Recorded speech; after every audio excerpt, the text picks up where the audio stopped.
ყველა სხვა ადამიანი მგონია რომ ცდება. უბრალოდ მათ არ იციან ჯერ. იდეალური პარლამენტი რო წარმოვიდგინოთ ახლა. რომელ 6 პარტია შეიყვანთ? 6 პარტია არ არსებობს საქართველოში. საქართველოში არსებობს 3 პარტია: ქოცები, ნაცები და გირჩი. ოპოზიციურ ეთერებში ხედავთ, რომ ოპოზიციას არ ევასები. ერთი ესენი დეგენერატები არიან, პირველი, თუ მეორე მოსყიდულები არიან. სანქცირებულ ტელევიზიაში თუ მიხვალ დებატებს. რა პრობლემა არის? ეხლა გაერთიანება რომ მოხდა ოპოზიციას. დაგიძახეს? ანუ მათი დიდი ნაწილი ყველაზე არ მინდა ვთქვა, ყველა დიდი ნაწილი არის ხალხი, რომელმაც თავის დროზე მიშას უღალატა. მე ვფიქრობ, რომ გამონაკლისი ვარ.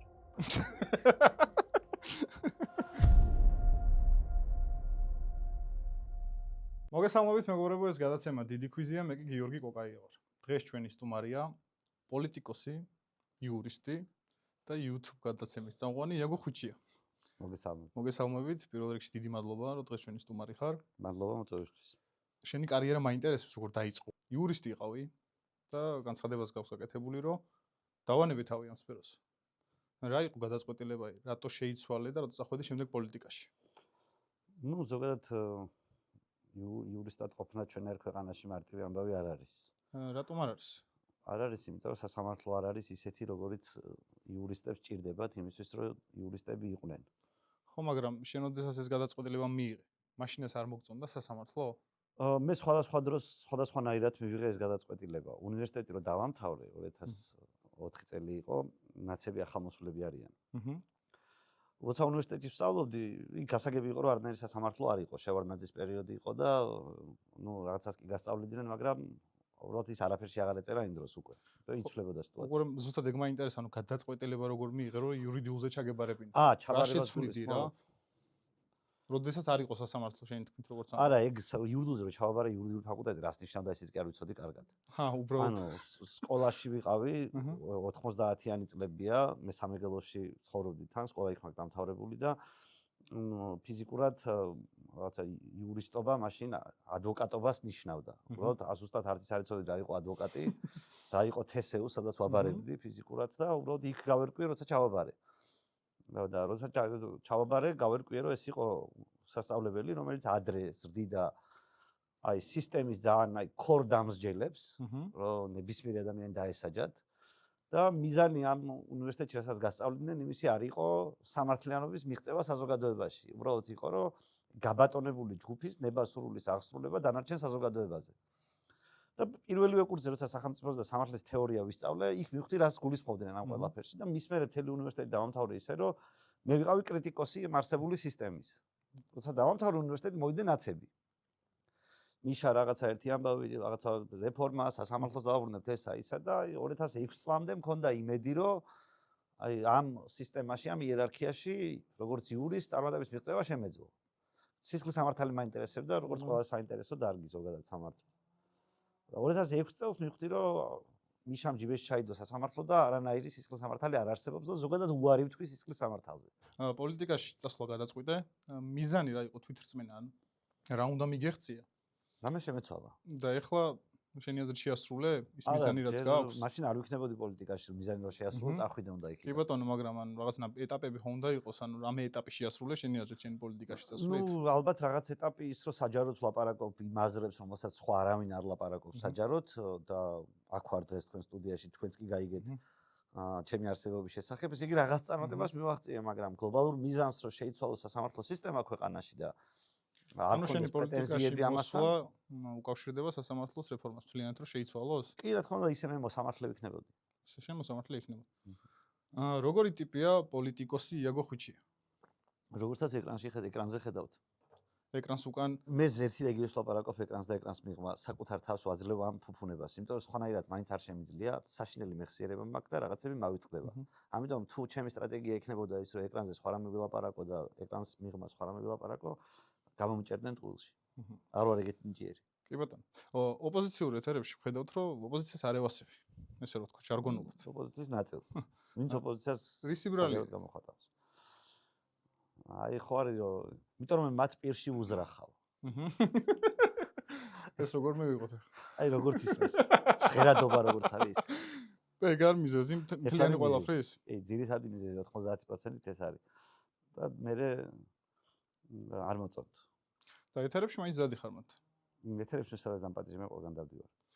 ნახე, ვინც არ მოგწონს იმ ხალხთანაც შეგიძლია დაждდა და ისაუბრო? ვინც არ მოგწონს იმ ხალხთან უნდა დაждდა და ისაუბრო პირველ რიგში. კარგი, მაშინ დებატებზე მაინტერესებს შენი აზრი. დებატები მომწონს. ეხლა რომ დაბრუნდა, ჩვენს ქვეყანაში დიდი პაუზა იყო, მოკლედ ვიღაცები თავს არიდებენ. შენ გიხილეთ ეთერში და მე მაინტერესებს სანქცირებულ ტელევიზიაში თუ მიხვალ დებატებს.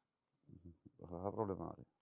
მე ნებისმიერ ტელევიზიაში ვაპირებ ვიარო და ზოგადად მასე რო შემერჩია რომელი ტელევიზია მე მომწონს, იქ ვივლიდი, მაშინ არ უნდა მევლო არც ერთ ტელევიზიაში არასდროს. ნახე, იმიტომ კითხე ის რომ ყველას დაუჯდები თუ არა ეთერში, იმიტომ რომ შენ ამ მომრჩეველს ხშირ შემთხვევაში შეიძლება არ მოეწონოს ადამიანთან ვისთანაც ურთიერთობ გადაცემაში.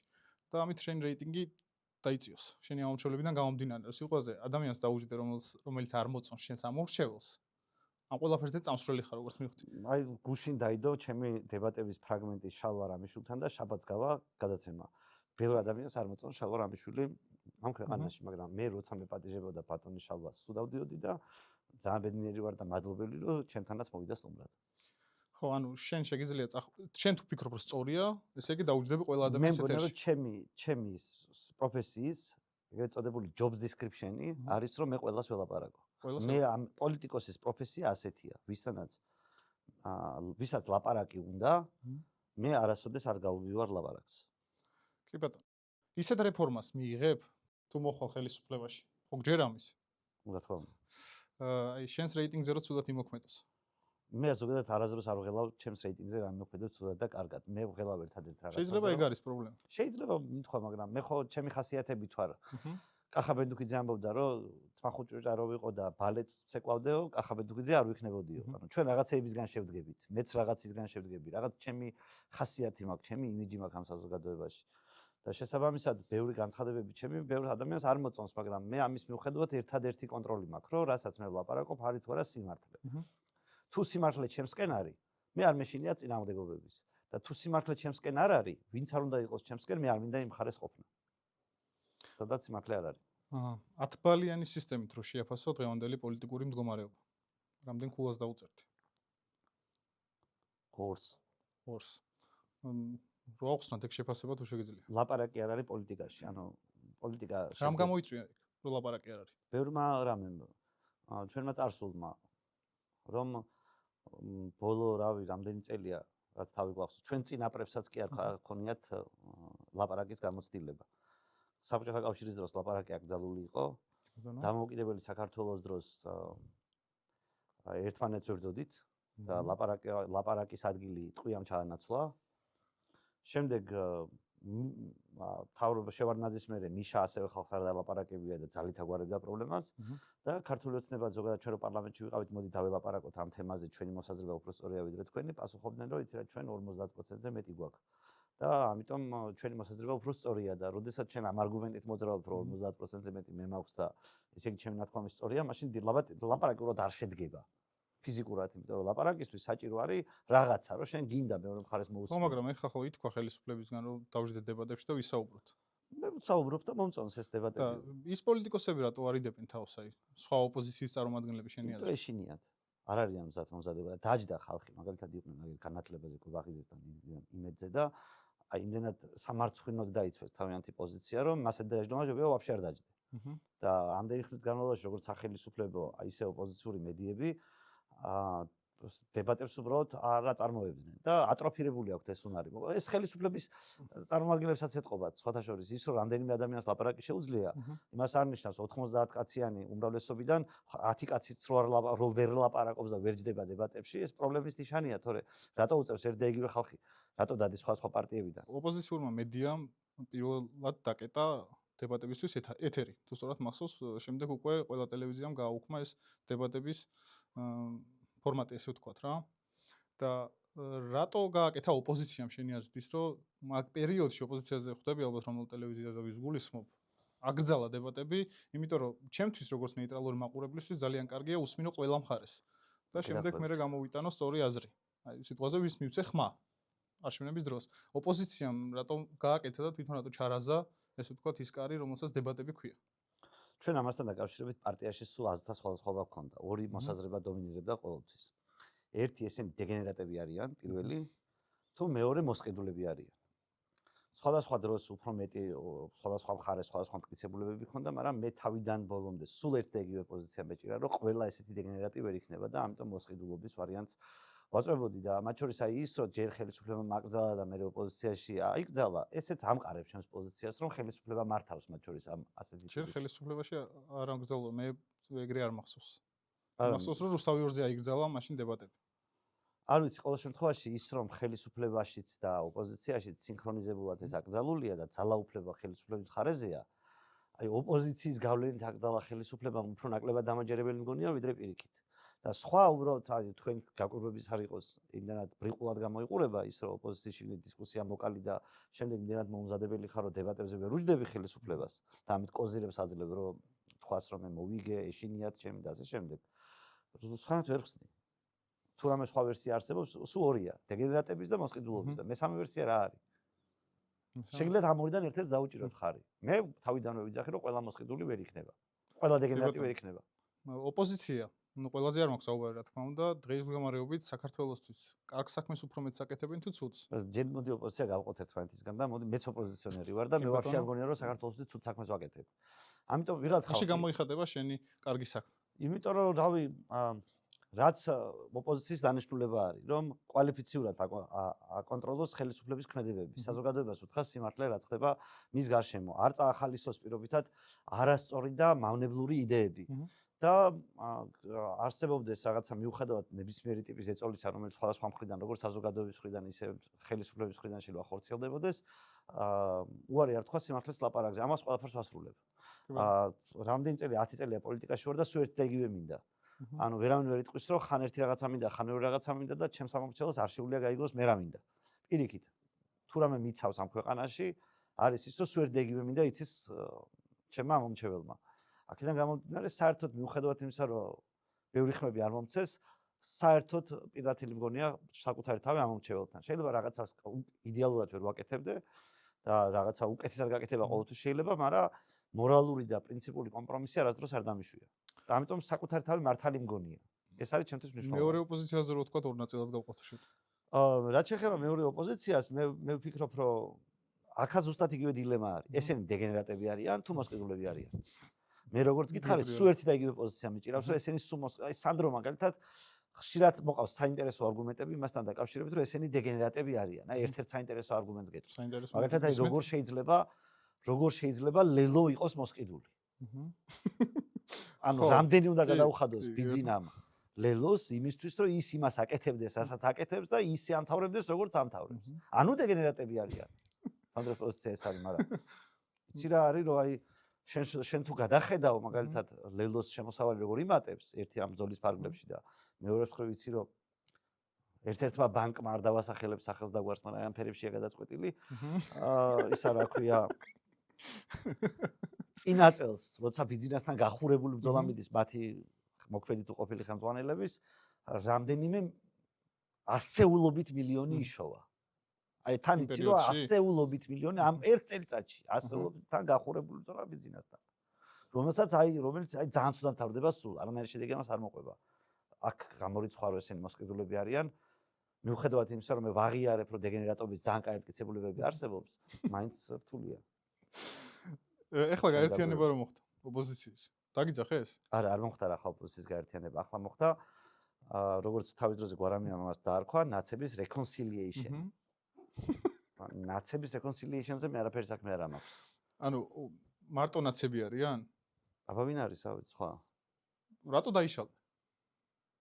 ნუ რატო დაიშალდნენ და თავი უფრო მაგრები ეგონათ, ვიდრე მიშას ხელში ჰქონდათ წარმოდგენა და ფიქრობდნენ რომ მიშას გარეშე გაძლება შეუძლიათ.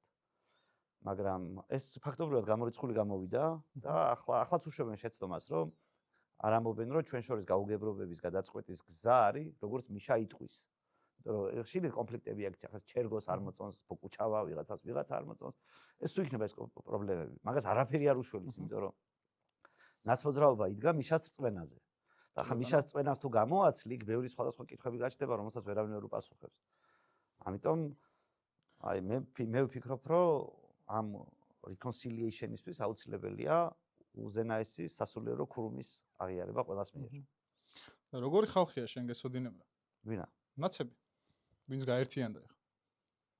ანუ ამ მათი დიდი ნაწილი ყველაზე არ მინდა ვთქვა, ყველა დიდი ნაწილი არის ხალხი, რომელმაც თავის დროზე მიშას უღალატა. მაგრამ მიშა განსხვავებით ბიზნესგან ხალათს ადვილად პატიობს.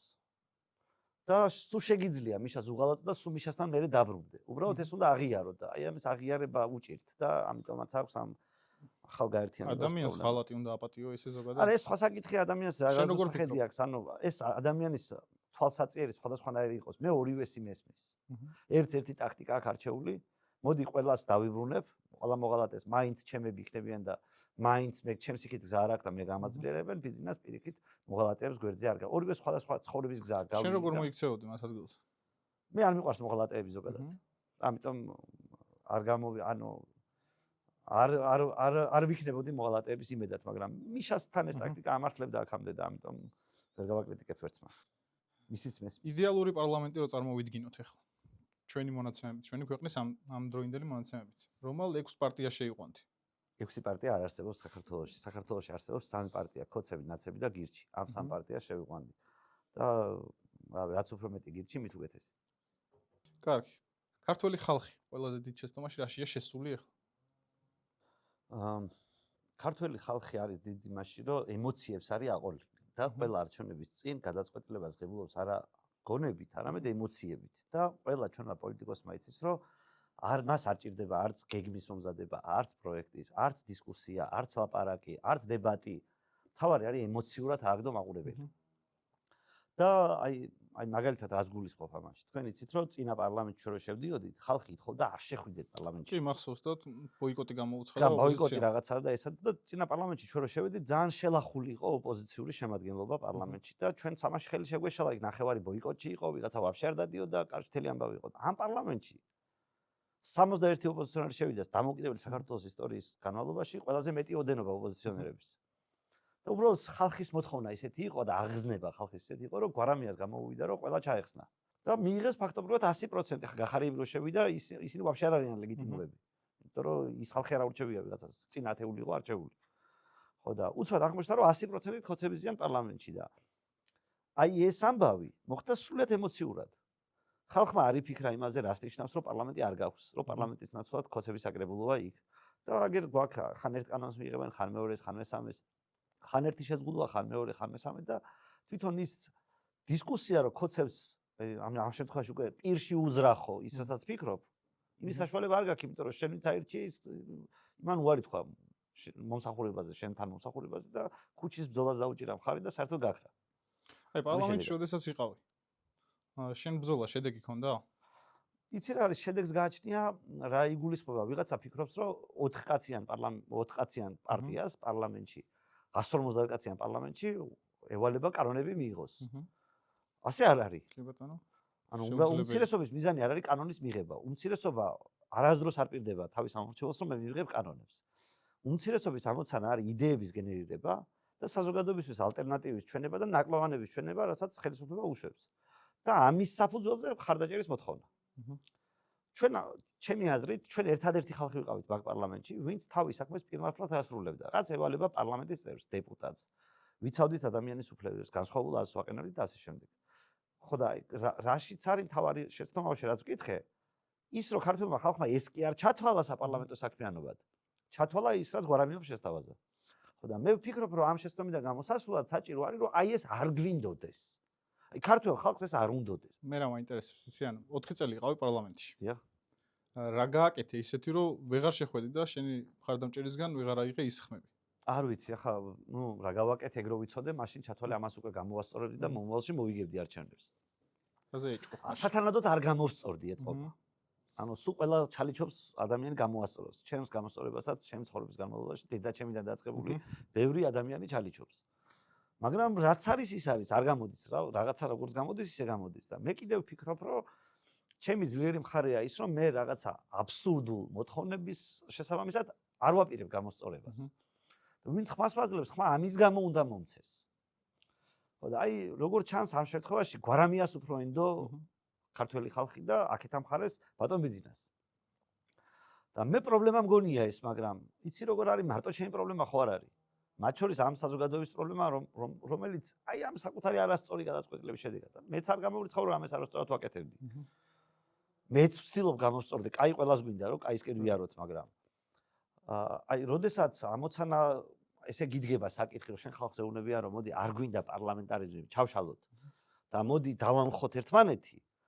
აი მაგის არაყოლა თუ მე ხმას მაკარგინებს, მე მერჩემია დაველოდო რომ ეს ხალხი როდის დაიღლება ამ აბსურდით და როდის მოვა იმაზე მოთხოვნა რომ ვიღაცა რაციონალურად რო გელაპარაკება, გეგმა რო აქვს, ყველა სიტყვაზე პასუხს რო აგებს და არ ატყუებს, აი მაგ ხალხის დრო როცა მოვა. ისე იმ პერიოდში შენზე იყო დიდი აგრესია. აი არასოდეს მე სულ დავდივარ მთელი ცხოვრება, ქუჩაში დავდიოდი ფეხით. მთელი ცხოვრება დავდივარ ხან პაბებში, ხან კაფეებში, ხან ვისთან ერთად. არასდროს დაცვა არ მყოლია, არასდროს მძღოლიც კი არ მყოლია. არასოდეს არავის ჩემთვის შეურაცხყოფა არ მოყენებია ქუჩაში. არსებობს ხალხი, რომელიც აქციაზე რო მიდიხარ, რომელიც არის პოლიტიკური აქტივისტი, სხვადასხვა ხალხის. ნენსი ოლანდის მაგალითად სადაც მიტინგზე მეშხუბებოდა რაღაცას. კი, ზუსტად ეგ შემთხვევა ვიდეო. ასევე კიდე სხვა მაგალითად ახლა ჩვენ ბევრ ადამიანს ვიცნობთ რა სხვადასხვა პოლიტიკურ აქტორებს მათ შორის და პოლიტიკური რაღაცა ანგაჟირებული ტიპი აქციაზე, როდესაც დაინახა რომ რაღაცა ზურგი აქვს თავისიანებში, რაღაცა მოგაძახა. მაგრამ ეს არაფერი შუაში არ არის ზოგადად მართლა იმ განწყობასთან, რასაც შენ ქუჩაში ხვდები და მე პირიქით ძალიან ბედნიერი ვარ იმით, რომ ქუჩაში როგორც ხვდებიან ადამიანები. იმიტომ რომ ყველა რაღაცნაირად ვიცნობს, ყველას რაღაცნაირად ვიცად ჩემთან მოლაპარაკების უწევს, ზოგჯერ კრიტიკულიც მათ შორის. მაგრამ ყველას ესმის რომ მე ლაპარაკისთვის მზად ვარ, არსად არ გავივარ. რავი, პოლიციას არ უხმობ დასახმარებლად, თუ ვიღაცა რაღაც არ მოწონს ჩემი და ასე შემდეგ. ამიტომ პირიქით მგონი ეს ყველაფერი ტყუილი არის, რაც ამ გაგებით არის. მე რო ქუჩაში სიარული არ მევასებოდეს, მე რო არ ვგრძნობდე იმას, რომ რასაც მე ვაკეთებ, ბევრ ადამიანს ეს ევასება და ამას ყოველდღურად, მე ამას არ გავაკეთებდი, მაზოხისტი ხო არ ვარ. პირიქით. ანუ შენ სახსენე ხო, Facebook ამინდი ესე ვთქვათ, რო გადმოვიყვანოთ რეალობაში, საერთოდ არ არის. ანუ X სხვა გარემოა და ეს ნენსი ოლანდები და ვიღაცები ქმნიან კლიმატს თავისი ჭკუით და ქუჩაში შესაძაც გავდივარ, სხვა ადამიანები არიან რა. იცი როგორ არის?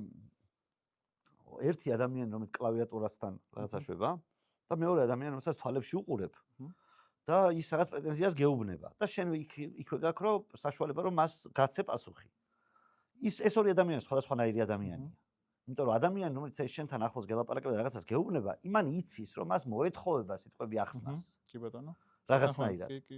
და იქ როცა კლავიატურაზე კაკუნობს ვიღაცა რა, იმას არ მოეთხოვება ახსნას.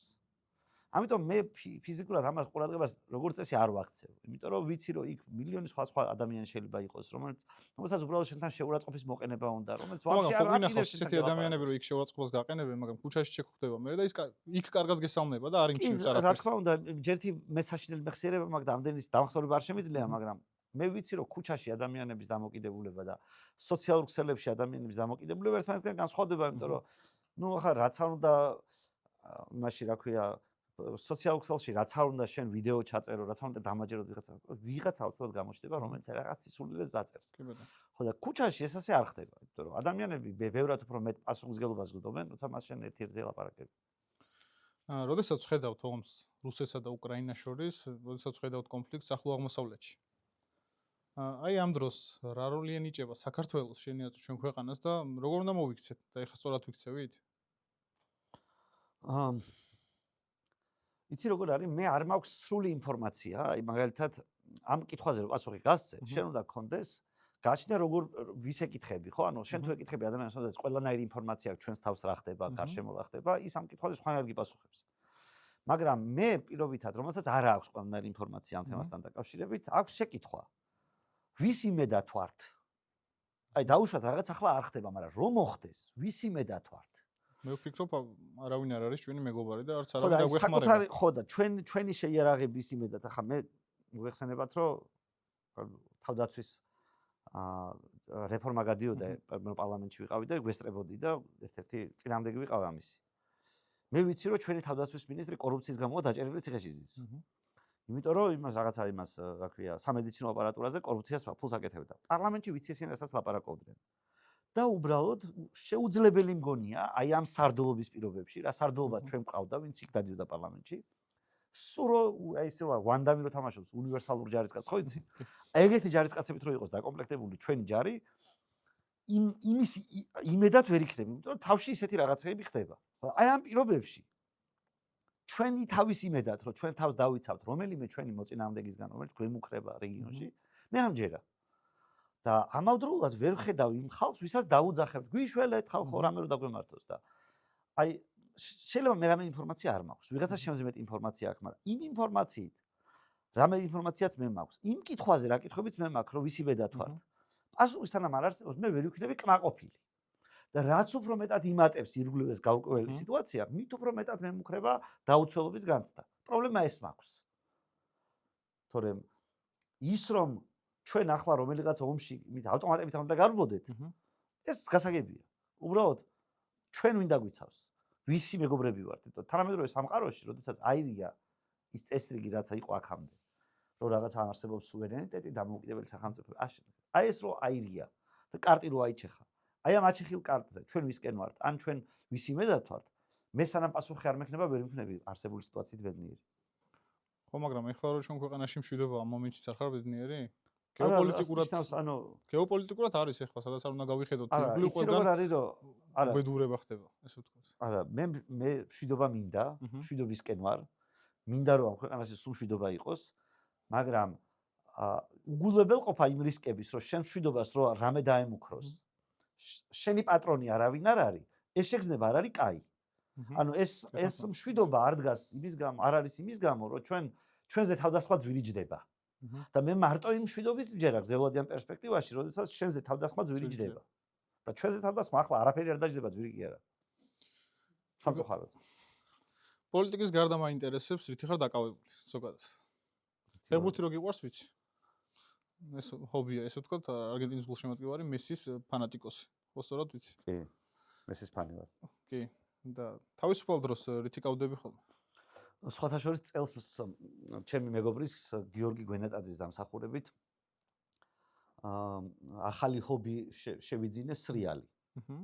და წელს საკმაოდ დატვირთული სეზონი გამომივიდა, როგორც კი შანსი მეძლება სრიალები. რომელი კურორტი მოგწონს ყველაზე მეტად? გუდაური. YouTube-ზე მინდა ცოტა კითხვა დაგესვა, იმიტომ რომ YouTube-ზე ვართ. საქართველოს დაბადება გადაცემა, რომელიც, რა ვიცი, YouTube-ზე ალბათ საუკეთესო გადაცემა არის, შეიძლება ესე ვთქვათ. რა იყო მიზანი ამ გადაცემის დასაწყისში, თუ გახსოვს? კი, მახსოვს. დასაწყისში იყო მიზანი ის, რომ გამეგო რა მოხდა გუშინ ამ ქვეყანაში. იმიტომ რომ პოლიტიკოსი ვარ, მოგეხსენებათ და არ შეიძლება პოლიტიკოსმა არ იცოდეს ამ ქვეყანაში გუშინ რა ხდებოდა. იმიტომ რომ ვერ გაიგებს რა ხდებოდა გუშინ წინ, ვერც მაგის წინ. და ვერ გააკეთებს სწორ დასკვნებს რა შეიძლება მოხდეს დღეს. ამიტომ უახლოესი ისტორიის შესწავლა, ჩემი აზრით, იყო აუცილებელი ამ ქვეყნის მოსახლეობისთვის, ჩემთვისაც მათ შორის, იმისთვის რომ არ გაგვემეორებინა იგივე შეცდომები, რა შეცდომებიც რამდენიმე წლის, ათეული წლის წინ დაუშვეს ჩვენმა წინაპრებმა.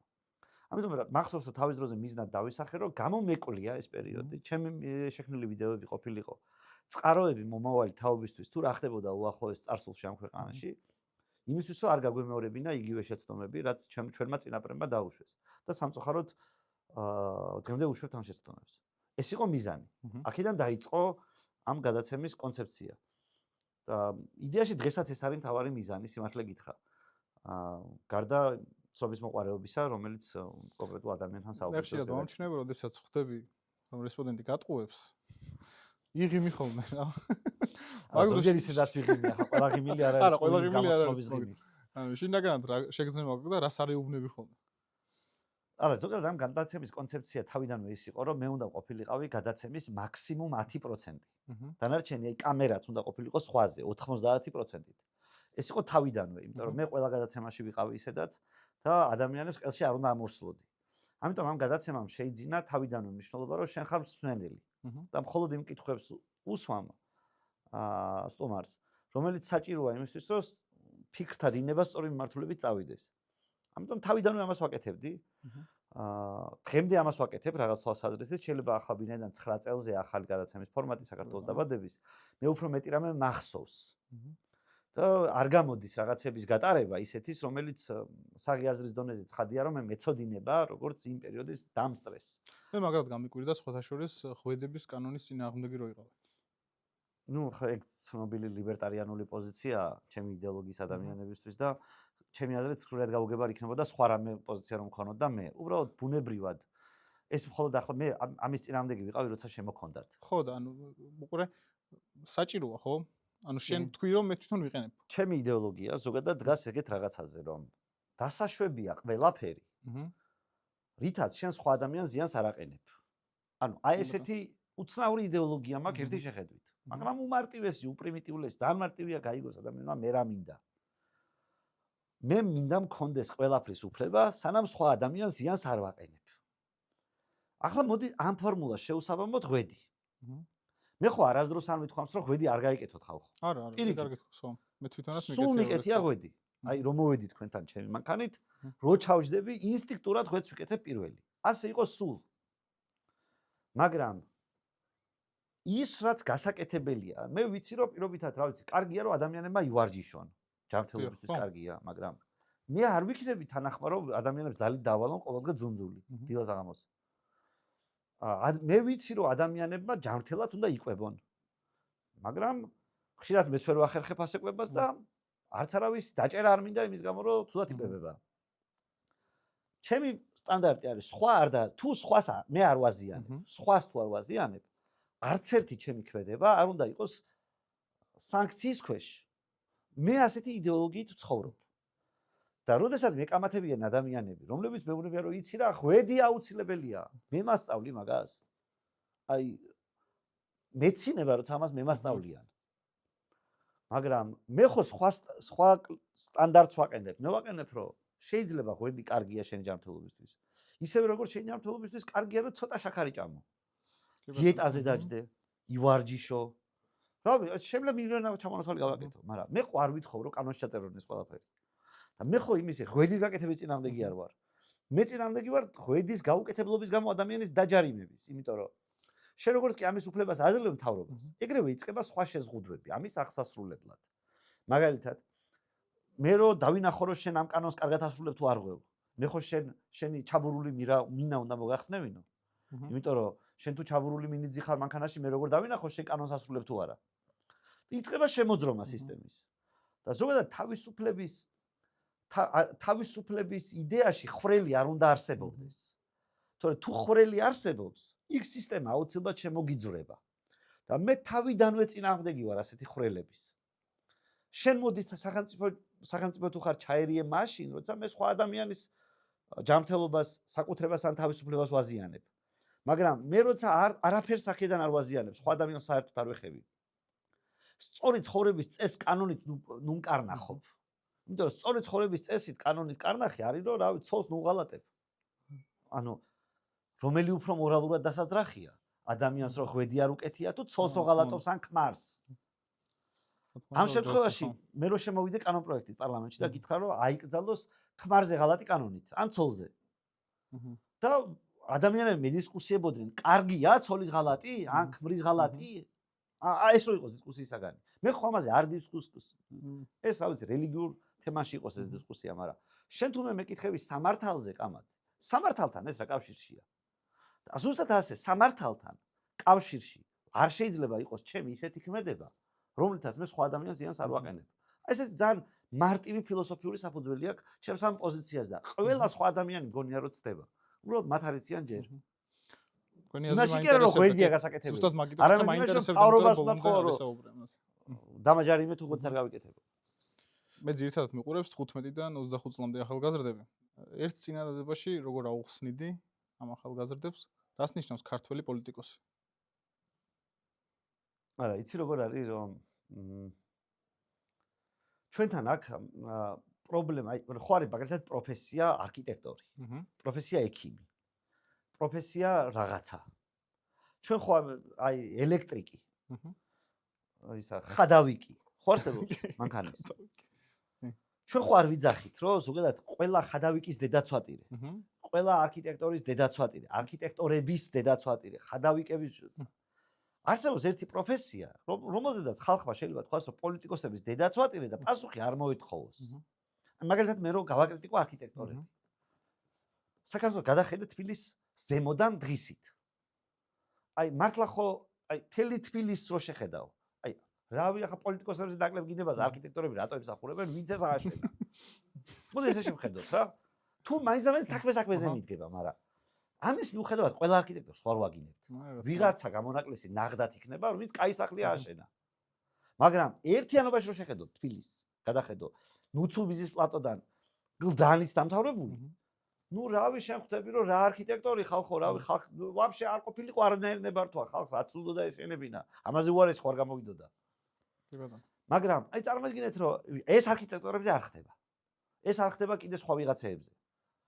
ხო და ამ პროფესიაში არ ხდება განსხვავება პოლიტიკოსებს შორის. მე ხო არ ვიძახი რომ ჩემი კოლეგა პოლიტიკოსების უდიდესი ნაწილი არ იმსახურებს იმას, რასაც მათზე ამბობენ. ისევე როგორც არქიტექტორების უდიდესი ნაწილი, ვინც ეს ქალაქი ააშენა, ისე როგორც ააშენა, ამას არ იმსახურებს, მაგრამ მე ვფიქრობ, რომ გამონაკლისი ვარ. და გამონაკლისი ვარ, იმიტომ რომ 10 წელი ამ პროფესიაში ვარ. ვერავინ ვერ იტყვის ჩემს შეგნებულ ტყუილს. რასაც მე არ ვფიქრობდი იმ წუთაში, რომ რაღაც შემეშალა ხა უშესტომ არავინ არ არის. მაგრამ მე შეგნებულად არავინ არ მომიტყუებია, ერთი და ჩემი არც ერთი ზრახვა, რომელიც მე გამაჩნია, არ არის არც ერთი ადამიანისთვის წამგებიანი. ანუ ვერ იტყვი რომ იცი რა მე რაღაცა ჩემს პროგრამაში რაღაც შევიტანე და ის რომელიმე ჯგუფის წარმომადგენლებისთვის არის ცუდის მომტანი. პირიქით მე ყველასთვის კარგი მინდა. დაჟე ქოცებისთვისაც კარგი მინდა და ნაცებისთვისაც კარგი მინდა. ამ გაგებით ვიღაც ადამიანი რომელსაც პოლიტიკოსების მიმართ სკეპსისი აქვს. მე მესმის, ბაზარი არ არის. მაგრამ მე მიმაჩნია მცდარად ყველაფრის ერთმანეთში არევა. კარგი არქიტექტორის და ცუდი არქიტექტორის არევა, იმიტომ რომ თბილისში საშინელი არქიტექტურაა. ერთმანეთში არევა მე არასწორი მგონია. ისევე როგორც ქართულ პოლიტიკაში საშინელი სიტუაციაა, მეც ასევე არასწორი მგონია ყველა პოლიტიკოსის ერთმანეთში გაზრდა. ყოველ შემთხვევაში მე და ჩემ პარტიას არაფერი დაგვიშავებია სამის. მე როგორც ვიცი, ლექსიებს კითხულობდი დიდ ხნის განმავლობაში, ხო? და რას ფიქრობ ქვეყნის განათლების რეფორმასთან დაკავშირებით და ეთანხმებით თუ არა ცვლილებების საჭიროებას? განათლების რეფორმა აუცილებლად შეიცვალოს. ყველას გვესმის, რომ წაკითხulit გააზრებაში ჩვენ ერთ-ერთ უკანასკნელ ადგილას ვიმყოფებით სამყაროში. ანუ ფაქტობრივად ჩვენავს ხედავთ ყოველდღიურად. აი მათ შორის არჩევნებზე ვხედავთ, რომ წაკითხulitdan და მოსმენიდან გააზრება არის სერიოზული პრობლემა. ამიტომ ვერავინ ამ ქვეყანაში ვერ უარყოფს განათლების პრობლემას. ოღონდ ნახეთ ჩვენი განათლების, ანუ მიშა რასაც აკეთებდა განათლების რეფორმას, ცალკე აბსურდი იყო. ეს მე მგონი ყველამ დაინახა, ანუ არაფერი ამაში, აი ძალიან მარტივად, აი ვითომ გვაქვს 70 უნივერსიტეტი, რო კითხო ხალხს. გპ-ი დახურეს, არც ერთი უნივერსიტეტის სოლიდარობა არ ყოფილა. ილიას უნივერსიტეტი ხურავენ, კაციშვილი არ გამოხმაურებულა. არც ერთ უნივერსიტეტში არ ყოფილა დისკუსიები. უნივერსიტეტი საერთოდ დაიკეტა იდეოლოგიური და პოლიტიკური აზრებისთვის. ეს დაიწყეს მანამდეც ესე იყო, მაგრამ შანსი იყო შევარდნაძის მერე ეს გახსნილიყო. მიშამ ვაფშე დაკეტა. მერე ქოცემა დატოვეს დაკეტილი. უნივერსიტეტში აიკრძალა პოლიტიკური აზრი. რამაც გამოიწვია ის, რომ ჩვენი სტუდენტები ვაფშე არაფრის აზრზე არ არიან პოლიტიკაში. ანუ ადამიანები დადიან არჩევნებზე, დადიან მიტინგებზე, ისე რომ მათ არ აქვთ არანაირი საუნივერსიტეტო მხარდაჭერა. სკოლაში საერთოდ აკრძალულია პოლიტიკაზე საუბარი. მაშინ, როდესაც ტრადიციული უნივერსიტეტები, თქვენ ნახოთ, როდის იქმნებოდა უნივერსიტეტები, შუა საუკუნეებში, მერე სანამ საერთოდ კომუნისტები მოვიდოდნენ ჩვენთან, პირველი სახელმწიფო უნივერსიტეტი როცა შეიქმნა. ის შეიქმნა სინამდვილეში პოლიტიკური აზრის გენერირებისთვის. შეიქმნა იმისთვის, რომ სტუდენტებს ცოდნოდათ რა არის სწორი და არასწორი, მორალური და ამორალური. პოლიტიკა და რიტორიკა ცალკე ისწავლებოდა, ცალკე მთავარი საგანი იყო, ქვაკუთხედი იყო უნივერსიტეტების. მერე მოვიდნენ კომუნისტები, კომუნისტებს ეს არ აწყობდათ, ამიტომ მათ გააკეთეს იდეოლოგიური პროპაგანდისტული საშუალება საკუთარი მიზნების. მერე სულ ეს იყო უნივერსიტეტი. იცვლებოდა მთავრობები, კეთდებოდა პროპაგანდისტული უნივერსიტეტები. თქვენ რა შეცვლით რეფორმაში? ხო, ახლა ნახეთ რას შეცვლით. რა შეცვლით? შევეშვებოდი საგანმანათლებლო დაწესებულებებს. მარტივ რეფორმას გავაკეთებდი ერთს. გამოცდებზე სავალდებულო არ იქნებოდა ატესტატი. ბავშვს თუ შეუძლია დააკმაყოფილოს მოთხოვნა, რაც აქვს უნივერსიტეტს, მისი განათლების შედეგად, შეუძლია ჩააბაროს ის გამოცდები, რასაც მას დაუყენებენ, სავალდებულო არ იქნებოდა ატესტატი.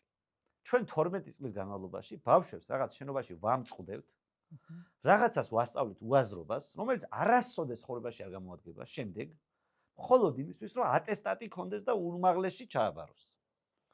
აი, ამის ნაცვლად მორჩებოდი ბავშვების წვალებას. ბავშვებს ვეტყოდი, რომ აგერ კერძო სკოლები. აგერ ფული, სადაც გინდათ, რომელიც გინდათ ის კერძო სკოლა აირჩიეთ. და იმ ფულს რასაც ხარჯავ საჯარო სკოლებში. ვიტყოდი, რომ თავისუფალია განათლება. გინდათ უნივერსიტეტში ჩაბარება, აბატონო მოთხოვნები უნივერსიტეტის. დააკმაყოფილეთ ეს მოთხოვნები და თქვენ არ გჭირდებათ ატესტატი. და მე საკუთარი ცხოვრების ხო 11 წლიდან ბევრს დავზოგავდი.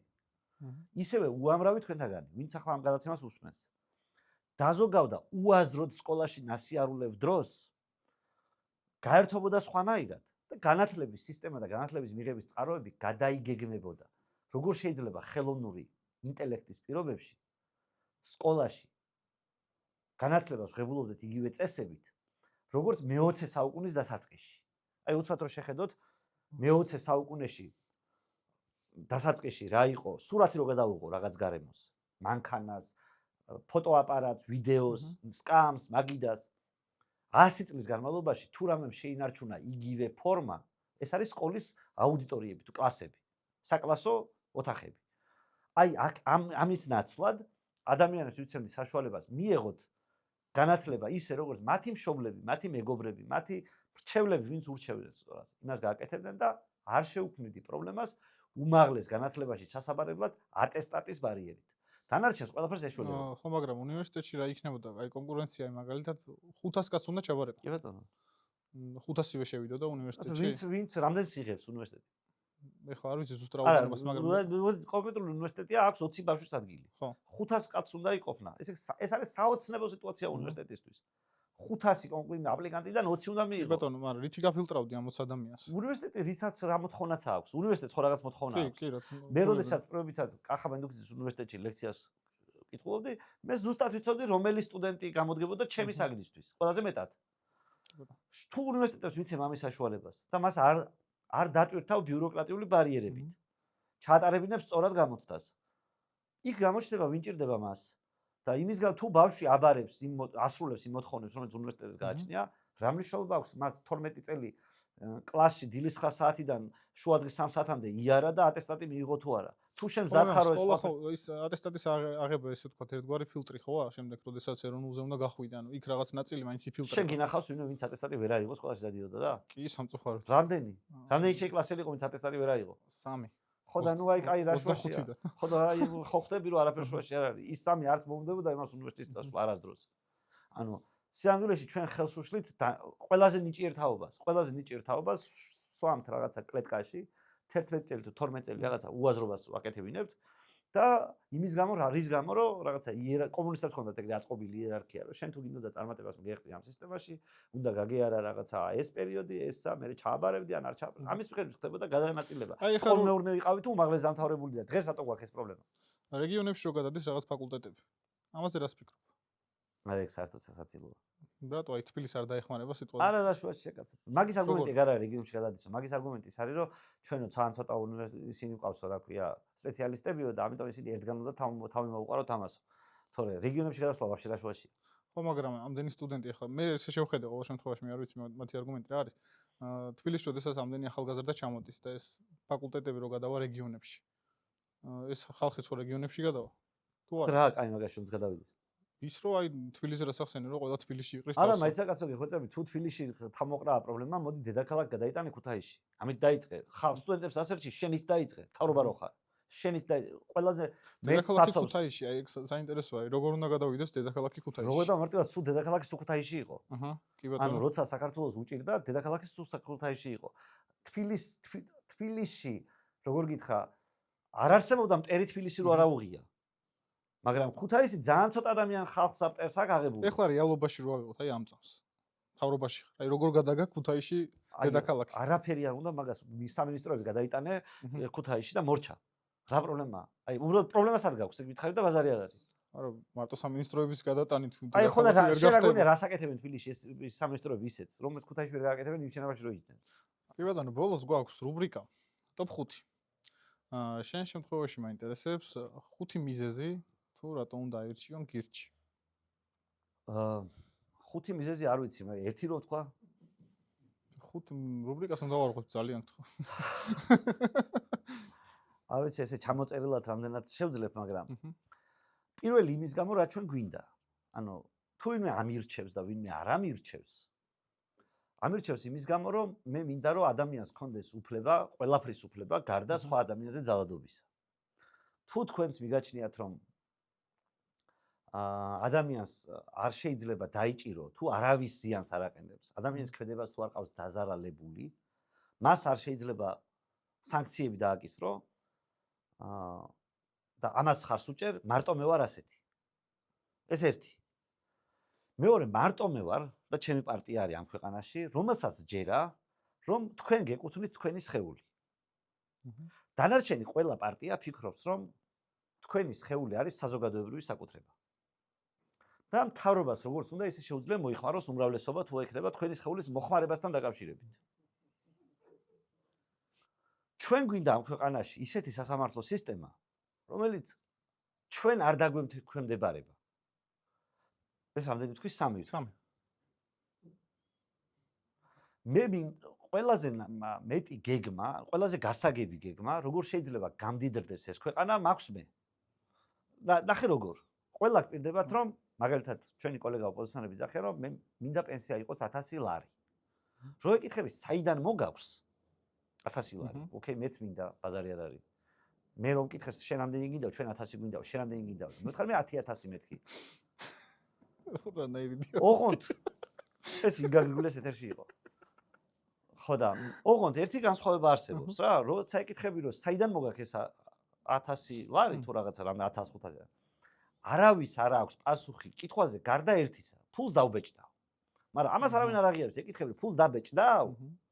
ამას არა, ამას არ გეუბნება, მაგრამ აი ფულის დაბეჭდის გარეშე ეს როგორ ხდება, ჩვენი გამდიდრება არავინ არ იცის. ჩვენ კიდე გვაქვს პროგრამა. სადაც ვამბობთ რომ მთელი საქართველოს ქონების, აი როგორ გითხრა, 80% რო შეხედო, მთელ საქართველოს გადაავლოთ, რუკაზე რო დახედო, გუგლიდან რო დახედო. 80% არის უპატრონო. 20% არის ადამიანების. ღარიბები ვართ იმის გამო, რომ ჩვენი მთელი ქონების 20% გვაქვს გამოყენებული. 80% უპატრონო არის სახელმწიფოს აქ მიგდებული, ხან ვინ ხრავს ამ სახელმწიფო ქონებას, ხან ვის რაღაცა შვება, სანამ მოასწრებს. ანუ აი დახქვეშ მიდის ქვეყნის ქონებით ვაჭრობა. ჩვენ გვინდა რომ მთელი ეს ქონება თანაბრად გადავანაწილოთ საქართველოს მოსახლეობაზე. რაც გამოდის ერთ ოჯახზე დაახლოებით 100,000 დოლარის ქონება სულ მინიმუმ. უცბად. აი უცბად რომ ჩვენ ვთქვათ რომ ჩვენი ქონება თანაბრად ხალხო გადავანაწილოთ ჩვენს მოქალაქეებში. თანაბრად ნიშნავს არა იმას რომ თანაბრად აზომავდა თანაბრად გადავანაწილებ. არამედ ამისთვის არსებობს მეთოდები, როდესაც ჩვენ ასეთი ტიპის პრივატიზაციას აკეთებ, თანაბრად ურიგებ ადამიანებს, რაღაცა სავაჭრო, საპრივატიზაციო ერთეულს, რომელიც მათ შეუძლიათ ფულზე გაცვალონ. ზოგი ქონებას იყიდის ამით, ზოგი ფულს იშოვის ამით. უცბად წარმოიდგინე, რომ ამ ქვეყანაში ჩვენი საზოგადოება იქნება მოწყობილი ისე, რომ უცბად, აი, თითო ოჯახმა 100,000 დოლარი იშოვა. ეს მეოთხე და მეხუთე. აი თქვენ თქვით საგარეო პოლიტიკაში ეს როგორ მოგწონს მშვიდობა და მთელი ამბავია. მე მინდა რომ ჩვენ მქონდეს საქართველოს საგარეო პოლიტიკა იყოს ამბიციური. ანუ ჩვენ ვამბობდეთ რომ ჩვენ ვართ ქართველები. ჩვენ გვაქვს სამყაროში ჩვენი პოზიცია. ოღონდ მოვდივარ ჩემი დალაგებული პოზიციით, იმითი რომელიც მე ვიცი შოთა რუსთაველიდან გამომდინარე, მე ვიცი ილია ჭავჭავაძიდან გამომდინარე, მე ვიცი სხვადასხვა ქართველი მოაზროვნეებიდან გამომდინარე, რომელიც მოვიტანე როგორც თავისუფლების იდეა 21 საუკუნემდე. აი ამ ეს 5 ამბავი თუ მე შემიძლია 10-ს ჩამოვთვალო, ბაზარი არ არის, მაგრამ ჩემი აზრით ეს 5 ალბათ ყველაზე უპირველესი ამბავია, რის გამოც მხოლოდ გირჩი უნდა ერჩიოთ და არა სხვა ვინმე. დიდი მადლობა. წარმატებებს გისურვებ. დღეს ჩვენი სტუმარი იყო პოლიტიკოსი, იურისტი, YouTube გადაცემის წამყვანი იაგო ხვიჩია. მადლობა.